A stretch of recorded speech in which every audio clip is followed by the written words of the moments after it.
Update sa ako ang solar setup ng Joy 200, then alas 4 naman, so gamay na lang kayo og amperes nga misulod no mi charge. So mo ni guys, ako ang small solar setup, naka LiPo Porsche Pony Energy 100 Ah.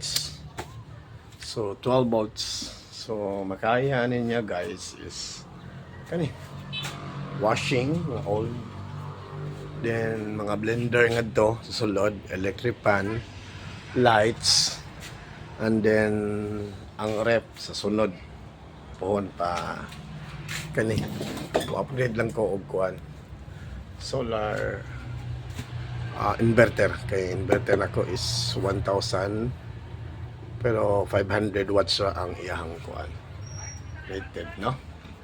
So guys, sa sunod po i-update yata mo. Kaya i-upgrade ko ba niya ang battery pod.